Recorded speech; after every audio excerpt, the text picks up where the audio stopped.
And on this episode, I've got an introduction to our Natural Rights Foundation.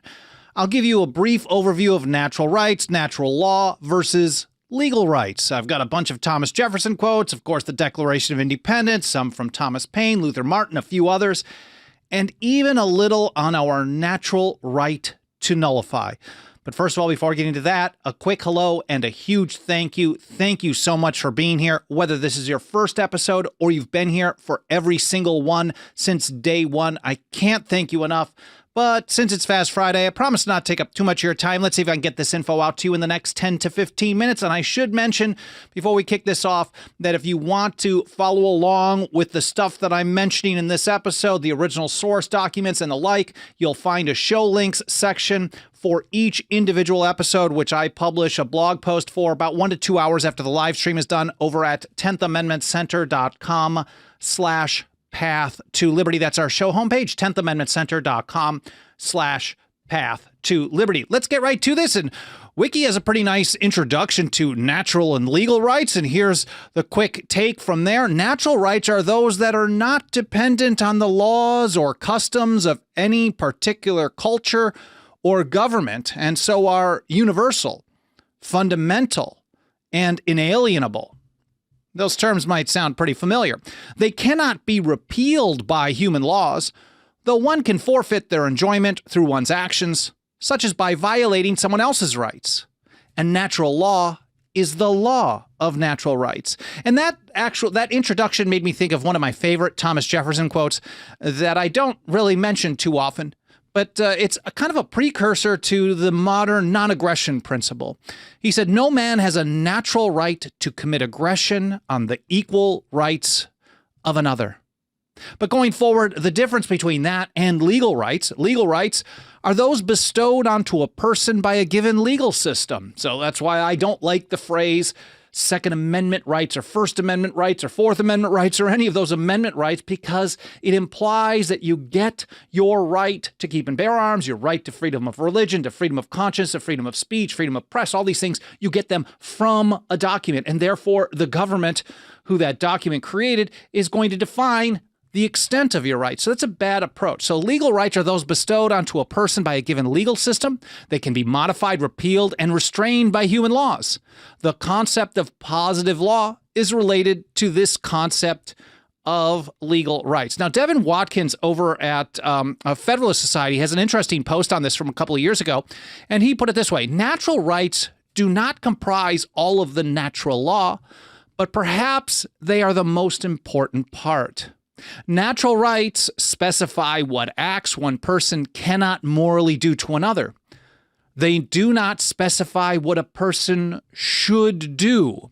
The invocation in the Declaration of Independence of the right to life, liberty, and the pursuit of happiness is one way of expressing these natural rights. And Rob Natelson, in an article that we published last fall, said that section of the Declaration of Independence, it was an eloquent statement of the theory of natural rights underlying the glorious revolution of 1688 to 89. We have to look back on the tradition that the founding generation learned from the old revolutionaries. And this was propounded by, among others, John Locke. Rob writes, "The first step to understanding this theory is to know that the word right had a broader scope than it does today." And I've mentioned this in a few other episodes recently, that the term right wasn't only just used to reaffirm or affirm individual natural rights, but we also had things, and he put it this way: when we think of an individual right, we usually think of immunity from government interference with some activity we choose to undertake. Thus, when we refer to the right of free speech, we usually mean we're immune from punishment for speaking our minds. To the founding generation, however, the term right also could mean a power or prerogative, and the right to local self-government was a foundational principle of the revolution. Some examples of this, for example, on the one hand, the individual natural right view from Samuel Adams in The Rights of the Colonists, November 20th, 1772. Among the natural rights of the colonists are these: first, a right to life; secondly, to liberty; thirdly, to property; together with the right to support and defend them in the best manner they can. And we had a whole list of individual rights in the Virginia Declaration of Rights, which was a precursor to the Declaration of Independence. It was approved unanimously on June 12th, 1776, but the first sections are actually more structural, like things like separation of powers was included in the Declaration of Rights, and they included that before actually going to this listing of individual rights. And we find this as a foundation for the Constitution as well. And Nadelson put it this way: the framers had thought and read a great deal about government. They wanted government to serve the overarching purpose of protecting natural rights.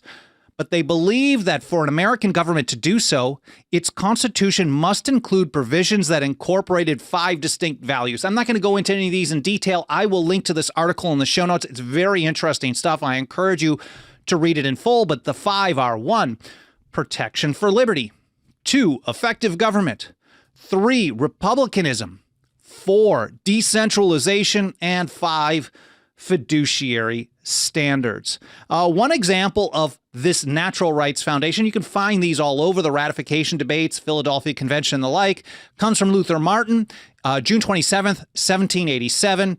The first principle of government is founded on the natural right of individuals and in perfect equality. That's Luther Martin, June 27th, 1787, or Theophilus Parsons, the following February 1788 in the Massachusetts Ratifying Convention. This is the day that they took the vote and it actually passed with recommended amendments. Here's Theophilus Parsons. No power was given to Congress to infringe on any one of the natural rights of the people. Now, this conversation about natural rights, it didn't end when the revolution was over, when the war for independence was over, when the ratification of the Constitution, the Bill of Rights, when that was said and done. It continued well beyond that as well. Unfortunately, this is not a big conversation we have today. But here, for example, in The Rights of Man, I believe part 2, Thomas Paine put it this way: it is a perversion of terms to say that a charter gives rights. Again, the notion that we get our rights from government, from a document, is absurd to the founders and old revolutionaries. They come from Creator, from God, from our human nature, from however you describe it, but they certainly don't come from government. And in 1790, James Wilson, I think this is from his lectures on law, this is specifically from Of the Natural Rights of Individuals. He put it this way. And mind you, James Wilson was one of the big government guys of the time. He was on the Supreme Court. He was a top legal expert, top legal mind, but he was certainly on the big government side of the time. Now, in comparison today, there is no comparison. But here's how Wilson put it. Government, in my humble opinion, should be formed to secure and to enlarge the exercise of the natural rights of its members. And every government which has not this in view as its principal object is not a government of the legitimate kind. And that makes me think of Patrick Henry in the Virginia Ratifying Convention, who was a very fierce anti-federalist during ratification, the total opposite side of Mr. Wilson, certainly arguing against things that Wilson was claiming in his State House Yard speech of October 1787. But Patrick Henry had the kind of the same type of a statement. He's like, when the American spirit was in its youth, liberty was its primary object. And that's what he wanted the primary object to be going forward. Here's James Wilson saying, if you do not have the natural right, the enlarging of the exercise of natural rights as its principal object, it's not a government of the legitimate kind. And here's from T.J. Martinell in an article covering the natural rights of individuals, James Wilson's long piece. Wilson first notes that rights result from the natural state of man, from that situation in which he would find himself if no civil government was instituted. And T.J. put it this way. In other words, government does not need to exist for people to assert their rights. Property rights exist irrespective of governance. And that was T.J. Martinell. I will link to his article in the show notes. It's really, really interesting stuff. Now, Jefferson, of course, took this not just the individual natural right, but the right of local self-government view as well. Here he is in his fair copy for an early draft for the Kentucky Resolutions of 1798. He said every state, now this isn't necessarily a state government, he's talking about the people of a state. Every state has a natural right, in cases not within the compact, that is the Constitution, to nullify of their own authority all assumptions of power by others within their limits, that without this right, they would be under the dominion, absolute and unlimited, of whosoever might exercise this right of judgment for them. So to Jefferson, the people of the several states, the people of each state have a natural right to nullify any act of the general, federal, or central government that goes beyond its just limits. As he put it in his argument against the National Bank in 1791, to take a single step beyond the limits of the Constitution is to take a boundless field of power. And so that's why he supported the notion that you can't rely on an entity to limit its own power. And James Madison had the same kind of view. He was reiterating Jefferson's views some years later in 1834 on nullification, and he was describing what Jefferson had to say. The right of nullification meant by Mr. Jefferson is the natural right, which all admit to be a remedy against insupportable oppression. And I just want to wrap up this quick episode with these important foundational principles with one more from Thomas Jefferson in a letter to Isaac H. Tiffany. This is April 1819. Up on the screen is just a paraphrase, a short piece of that, but this is a longer quote that I think is important. Another one of my favorites. He said, "Liberty, then, I would say that, in the whole plenitude of its extent, it is unobstructed action according to our will.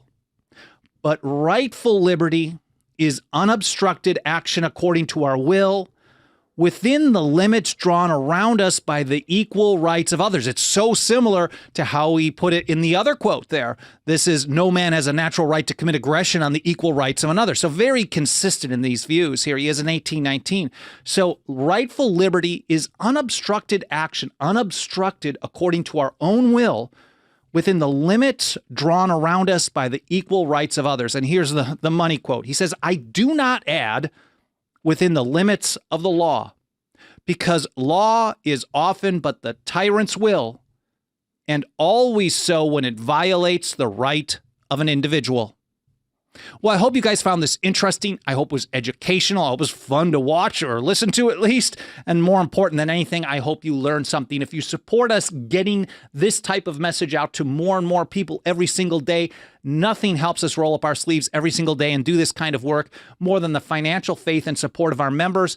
You can support us for as little as $2 a month over at 10thamendmentcenter.com/members. Again, 10thamendmentcenter.com/members. Of course, other things can help us spread the word, like leaving a review on Apple Podcasts, smashing the like button, comments in the archives, anything that might trigger an algorithm of a mainstream platform and tell them to show us to more people. It helps out a great deal. Again, I appreciate you spending some time with me today. I hope you have an awesome weekend, and I'll see you next week here on the Path to Liberty.